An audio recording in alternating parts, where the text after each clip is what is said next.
Bonjour pour cette nouvelle journée au CES 2022 à Las Vegas. On se retrouve pour une nouvelle journée au salon et au programme du jour, on voulait vous parler de veille.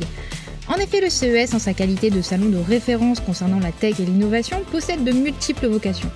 Nous avons passé en revue l'avantage pour les sociétés de tester leurs solutions et de pouvoir la commercialiser sur de nouveaux marchés. Mais l'une des puissances de ce salon reste sa capacité à canaliser des acteurs du monde entier, même les plus grandes marques. Il est donc un outil de veille très puissant. C'est pour cette raison que toutes les sociétés, exposantes ou visiteurs, mettent à profit leur venue afin de jauger l'étendue de la concurrence et des nouvelles solutions à intégrer. Les équipes de la région Occitanie et d'ADOC, dans leur rôle d'accompagnement, se doivent de se positionner en facilitateur pour permettre aux entreprises de la délégation de savoir où aller en priorité et optimiser leur participation.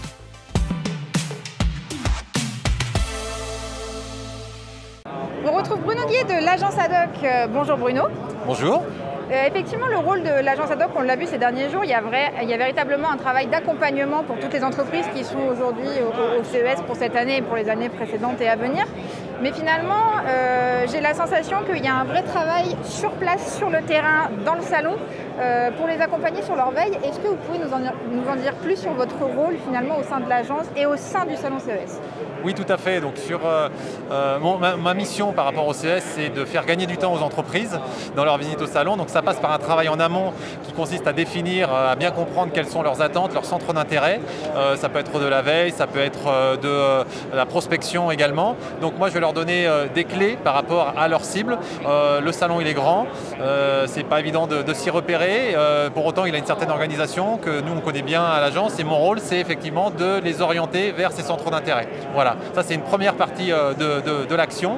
Et ensuite, pour l'agence en elle-même, moi j'ai un travail effectivement de veille, de comprendre quelles sont les tendances à l'œuvre en cours exposées sur le salon pour pouvoir les recueillir, les partager avec les collègues et ça nous nourrit dans notre compréhension de ce qui se passe sur le marché mondial et par rapport à nos travaux qu'on peut avoir sur l'accompagnement des filières, l'attractivité, comment vendre notre région à l'international par rapport à ces tendances. Et on sait de sources sûres, mais on ne va pas trop en dire puisque ce sera officiellement annoncé dans le bilan que finalement le travail que vous avez fait cette année a porté ses fruits et qu'il y a plein de belles surprises à venir pour toutes les entreprises qui se sont déplacées cette année avec ADOC et la région Occitanie. On espère. Merci beaucoup.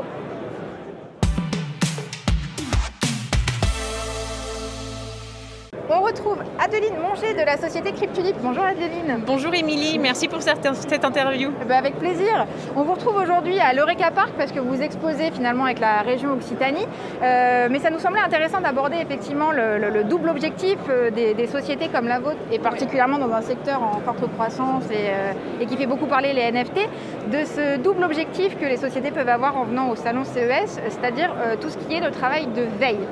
Veille et nouvelles tendances. Qu'est-ce que vous avez à nous en dire et qu'est-ce que vous avez retenu de ce salon ? Alors ce que j'ai à vous en dire déjà, c'est d'une part de remercier un petit peu la ADOC parce que effectivement on a eu des ateliers pour nous aider à bien cibler, à bien choisir les conférences, etc. etc. Donc nous, on a pu assister effectivement à des conférences, on a pu aller voir rapidement les autres stands, effectivement c'était un peu rapide parce que c'est vraiment le rush. Et concrètement, on a retenu peut-être plusieurs choses. D'une part, on a vu toujours un énorme intérêt pour les NFT qui se confirme, donc ça nous rassure parce qu'on est quand même dans les NFT qu'on associe à des types de propriété intellectuelle.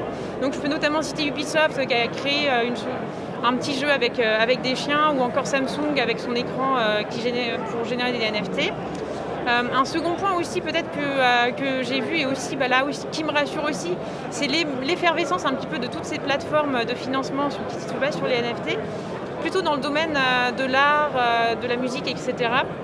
Alors que nous, effectivement, on se base un petit peu sur une autre approche qui va associer un NFT à un type de propriété intellectuelle pour développer un nouveau financement pour les entreprises innovantes, comme les startups qui sont autour de nous aujourd'hui. Oui, il y en a quelques-unes. Et du coup, est-ce que vous êtes contente finalement de ces 3 jours de salon ? Est-ce que vous repartez vraiment gonflé à bloc ? Complètement, parce qu'en plus, ce qu'il faut savoir, c'est que nous, on est assez jeunes, on n'a que 6 mois. C'était vraiment un gros rush pour arriver jusqu'ici. Il y a eu beaucoup de travail, beaucoup d'investissement de toute mon équipe, que je remercie d'ailleurs. Et vraiment, on a pu rencontrer à la fois des startups, pas mal de profils différents, donc c'est top. Bon, génial, félicitations et bon courage pour la suite. Super, merci beaucoup, à très bientôt.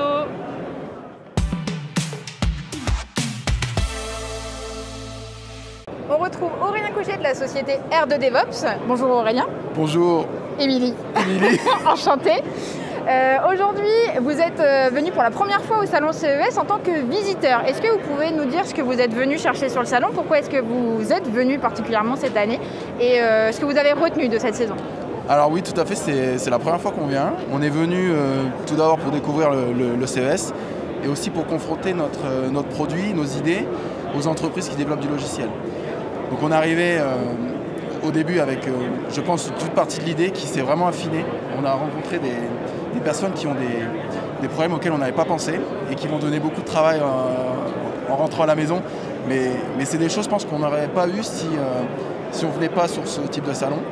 Et c'est aussi l'occasion de rencontrer des personnes qui sont très proches de nous, mais qu'on a peu l'occasion de rencontrer quand on est chez nous. Et franchement, ça rebooste vraiment pour l'année 2022, ça va être une super année.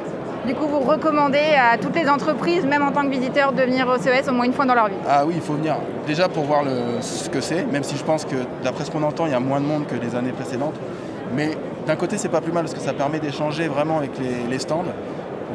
On peut vraiment aller, c'est très abordable, aller discuter avec tout le monde. Et oui, alors ça peut être perturbant de voir qu'il y a beaucoup d'idées. On sait qu'on va avoir un travail à la maison de classer ses idées et de prioriser, mais c'est très enrichissant. Eh ben c'est super. Merci beaucoup Aurélien. Merci beaucoup.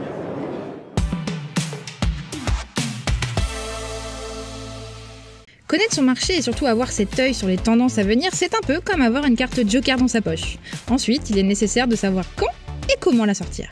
Une participation au CES est donc une chance à ne pas laisser passer. Si vous n'êtes pas aujourd'hui en capacité de vous présenter en tant qu'exposant, notamment à l'Eureka Park, votre venue en qualité de visiteur est une option à envisager pour l'avenir. En tout cas, nous, l'an prochain, on sera là pour vous donner les meilleures astuces et les meilleures tendances à venir, tout comme cette année. Mais c'est déjà la fin. Le salon 2022 ferme ses portes aujourd'hui avec un jour d'avance.